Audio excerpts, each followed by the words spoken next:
Alam mo yung mga basher na yun, huwag mo yung intindihin kasi ganito yan. Wala naman silang ambag sa buhay natin. Unang-una, hindi naman sila makakatulong sa buhay natin, di ba? Para magpa-apekto tayo. Tapos pangalawa, hindi naman tayo nanghihingi sa kanila. Nagsisikap naman tayo para makaangat sa buhay. So, pangatlo, hindi naman natin sila piniperwisyo. Hindi naman natin sila ay nagrabyado. Pang-apat, lumalaban naman tayo ng patas na pamaraan nang wala tayong taong inaapakan. So, bakit intindihan natin yung mga basher na yan na wala naman magawa na mabuti sa kapwa? So, ang gawin na lang natin, dumiscard it, gawin yung pangarap natin sa buhay para makaangat. Huwag natin intindihin yung alam natin hindi makakatulong sa sarili natin at sa atin. So, tuloy lang ang laban. Basta ako, kung ano yung nasimulan ko, ipagpapatuloy ko. Kahit ano pang humadlang, basta alam ko tamang ginagawa ko. Alam kong wala akong taong inapakan at wala akong taong piniprewisyo at inagrabyado. Tuloy po ang business at tuloy po ang Diwata Paris Overload. So, i-improve pa po natin yan at maglalagay pa tayo iba't ibang lugar. So, ayan po. Maraming salamat sa Golden Asias Award dahil for choosing me Social Media Influencer of the Year. Maraming salamat sa nagbigay ng award. Asia's Golden Icon Award. Dahil binigyan mo ako ng ganitong klaseng award na first time ko natanggap sa buhay ko. Ang ganda. May medal pa siya. At take note guys, ay ikukwento ko lang. Ikukwento ko lang siya guys. Alam niyo ba kung saan ko ito natanggap kagabi? Okada, Manila. Dito sa Okada, Diyos ko, napakaganda at napakasosyal. Tapos ang mga kasama ko guys, mga celebrities, mga negosyante na mga mayayaman, mga kilalang tao, mga bigatin. So maraming salamat. Gusto ko lang pasalamat talaga sa opportunity ito dahil na nakaakyat ako sa entablado at tumanggap ako ng award, medal at saka award. So ayan nga, ayan siya guys. Maraming salamat. Dahil ako ang napili niyo mabigyan nito. So, di ba? Sa dami-dami ng mga influencer, ako ang nabigyan niyo. At saka nag-enjoy talaga ako kagabi kasi nagkita kami ni Madam Aramina doon, di ba? Nagkasama pa kami sa table. Tapos sabi ko, Madam, invite kita kasi soft opening ko bukas ng Quezon City branch. Invite kita doon. Nag-uuna man siya, pero sana pumunta siya. So, may number naman ako sa kanya. May message ko siya bukas to confirm kung pupunta ba siya, di ba? At para may guest sana ako. Sana mapagbigyan tayo ni Madam Aramina. Kaya maraming salamat. Golden Asia's Icon Award, thank you so much for choosing me as a influencer of the year. So maraming salamat. So guys, gusto ko lang sabihin sa inyo pala na bukas na po ang Diwata Paris Overload Quezon City branch bukas alas 10 po ng umaga. Yan, magkita-kita tayo doon. So mag-ooperate na po ang Diwata Paris Overload Quezon City branch starting tomorrow 10 a.m. So lahat po ng gustong pumunta, pwede kayong pumunta. Kung malapit lang kayo doon, yung gusto nyo lang pumunta, pwede na kayong pumunta lahat. All po ay invited. So congratulations, always keep your feet in the ground, sabi ni Midorasio. Kaya maraming salamat po. Shout out din sa ICTPS. Maraming salamat po for supporting Diwata Paris. Ayan, ulitin ko, shout out sa ICTPS. Maraming salamat for always support me, lalong-lalo na sa Diwata Paris Overload para ma-improve pa po ang ating parisan. So, sa ngalan po ng ICT, ako po si Diwata. Magandang umaga sa inyong lahat. So, magpintuhan lang tayo guys. Yun nga, kagabi, kasi doon ako sa Banawi, sa Easy brand. So, in-invite nila ako, tapos nagkita-kita kami doon ng mga friend ko. Nandun si Rindon, si Rosmar, tapos si Marky. So, after doon, pumunta na ako ng Okada kasi naka-schedule talaga ako ngayon ng gabi na yon para kunin itong award na binigay sa akin na ang ganda-ganda. So, siguro ito, ilalagay ko to sa Quezon City. Kaya maraming salamat po. Once again, thank you so much. Golden Asia Icon Awards. Ay, hindi pa lang, pangalan niya. Asia's Golden Icon Award pala 2024. Asia's Golden Icon Award 2024. Thank you for choosing me as Social Media Influencer of the Year 2024. So maraming salamat. Tapos, syempre, di ba, mamaya, so, magkita tayo sa Quezon City kasi pupunta na ako doon para i-prepare naman yung mga kailangan doon para bukas, pagdating ng opening natin ay naka-ready na lahat. So, para hindi maging hassle, so, pupunta tayo doon mamaya. So, yun lang. Gusto ko lang pasalamatan sa mga taong mga sumusuporta sa akin. Maraming salamat sa inyo. So, ang tawag dito, guys, yung parisa natin dito sa Pasay, nag-move lang dito sa bandang loob kasi pinapagawa ko yung harapan dahil bububungan na natin. Tapos yung flooring, papasiminto ko na din para at least maging malinis na po lahat. Wala na silang masabi yung mga hanas ng hanas, yung mga kumukukak. So ayusin natin yan. Tulad nga ng sinasabi ko guys sa inyong lahat ha, ito inuulit ko to para alam nyo din. So wala pong karapatan humusga ang kapwa-tao sa isang tao. Alam nyo po ba? Wala din karapatan humusga ang isang tao sa kapwa natin na tao lang din na kagaya ko. Alam nyo kung sinong nakakaalam?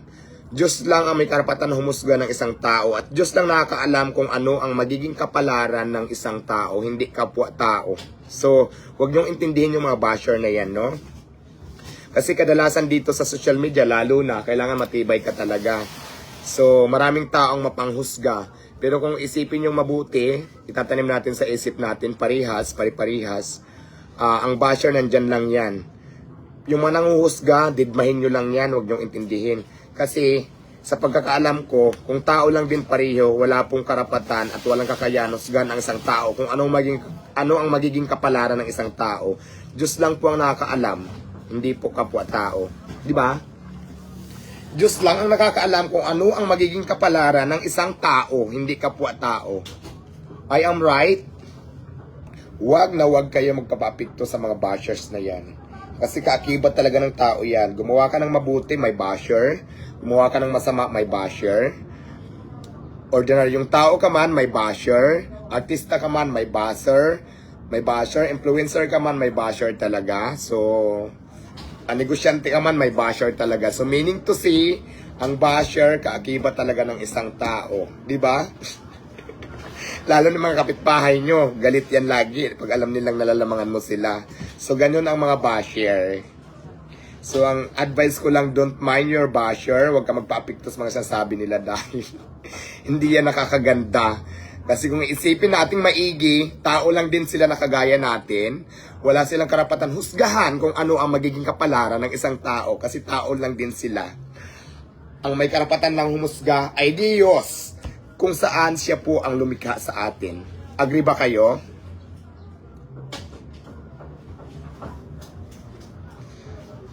Di ba guys?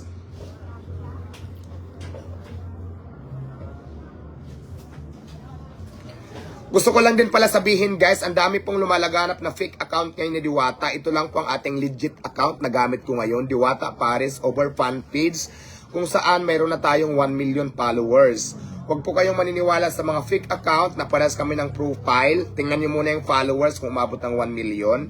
Kasi marami talaga nang scam ngayong gamit po yung pangalan ko. So nagagamit na po yung profile natin, yung pangalan natin ginagaya nila, nagagamit na po sa hindi maganda. Kaya lahat po sana kayo maging aware na wala pa tayong mga PMPA, magbibigay ng GCash, wala pong ganyan. Scam po yan. So, ito lang po ang ating legit account. Laging naka-live at mayroon tayong 1 million followers. Pag hindi nagla-live, puro videos lang, ginagaya niya ng video ko, nire-upload niya, kinukuha niya sa video ko, ay hindi yan legit. Mga fake account po yan.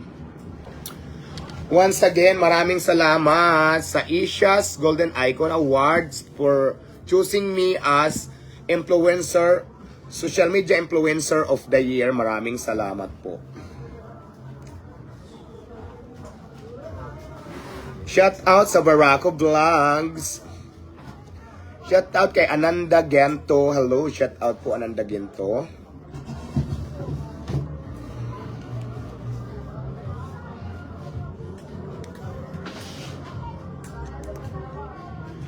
Miles Bishana, more bashers, more blessings to come. God bless po. Di ba?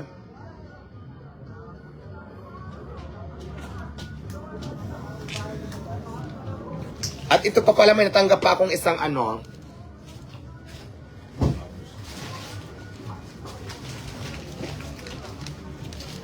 Ayan, kahapon din naman, nabigay din naman to sa akin, natanggap ko rin siya. Kaya di ba, Hakot Award, maraming salamat.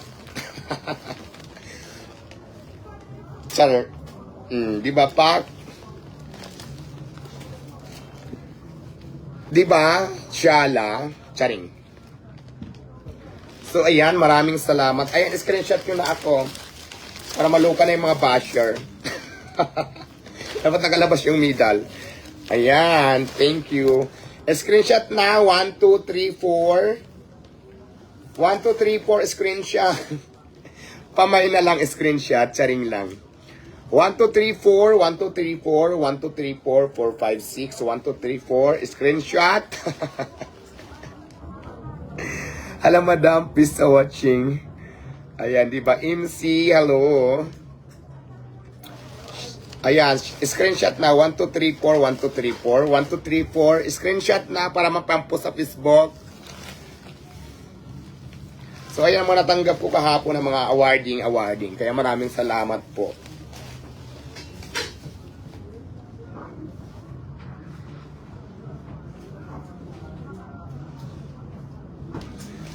Guys ha, ulitin ko, maraming fake account. Ito lang ang ating account sa ating FB account sa Facebook ko. Gusto niyo naman ng YT ko, i-follow nyo, nakalink dito sa aking FB account yung ating link ng YT para hindi kayo maligaw mag-subscribe at mag-follow. So guys, mag-ingat po tayo sa fake account, maraming fake account, baka kasi ma-scam kayo. Ito lang po ang fake account natin, ito lang po ang legit account natin, ginagamit ko lagi sa live, may 1 million followers. Pag hindi umabot ng 1 million sa FB, hindi yan ako, mga scam yan guys. So maging aware lang po sana tayo.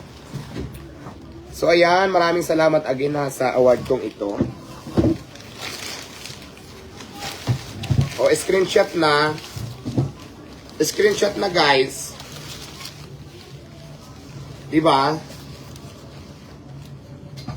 Ayan guys, screenshot na tapos post. Screenshot tapos i-post nyo tapos itag nyo ako. Yan. Sige, mag-comment kayo. Screenshot muna. Tapos, itag nyo ako dahil mamimigay tayo ng isang cellphone sa grand opening natin bukas. Abangan nyo yan. Kailangan nakatag. Screenshot nyo to, tapos nakatag sa akin na kasi doon ako pipili. Ulitin ko guys, screenshot, tapos i-post nyo sa account nyo, tapos itag nyo ako kasi may mananalo ng isang cellphone. Pero bukas pa yan sa ating opening ng ating Diwata Paris, Quezon City branch. Alright? Screenshot, tapos i-post nyo sa inyong page, tapos itag nyo ako. Kasi doon ako pipili ng mananalo ng isang cellphone. Malinaw guys? O sige na. 1, 2, 3, 4. 1, 2, 3, 4, screenshot. Ay yung medal ko. 1, 2, 3, 4, 1, 2, 3, 4. Diba? Para ako nanalo ng Miss Universe, may ulak-ulak, tapos may trophy, tapos may medal. Diba? Screenshot na. 1, 2, 3, 4, screenshot. I-post nyo sa inyong page, sa inyong mga Facebook, tapos itag nyo ako kasi pipili ako ng isa na mananalo ng cellphone. Pero bukas pa yan, bukas pa ako mamimili sa aking live sa aking grand opening sa Quezon City branch. So, maliwanag guys ha, screenshot na, tapos po sa inyong page, tapos tag nyo ako. Okay?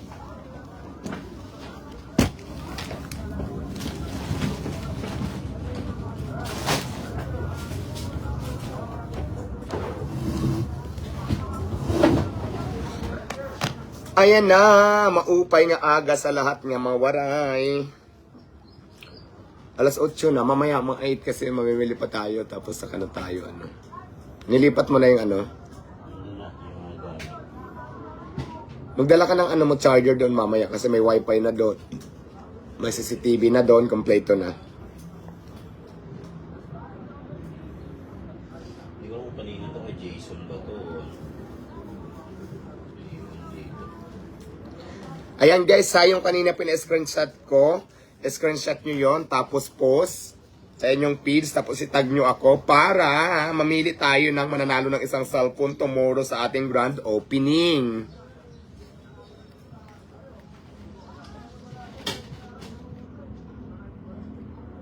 Ayan, basta ito lang po ang ating legit account sa Facebook, Diwata Paras Over Fan page. Marami kasing scammer ngayon ginagamit yung ating profile, ginagamit yung pangalan ko, nagagamit na po ng hindi maganda. Para maging aware lang kayo na maraming fake account, ito lang po ating legit account na may 1 million followers at lagi tayong naka-live. So guys, for today's video, hanggang dito na lang muna tayo kasi marami pa akong gagawin dahil mag-aayos pa ako dahil pupunta pa ako ng QC branch para ayusin, i-prepare ko lahat na makailangan para po bukas. Okay? So, bye-bye muna for now. Maraming salamat. Abangan nyo ulit ang ating live. Mwah, mwah, mwah, mwah. I love you and bye-bye. Mwah.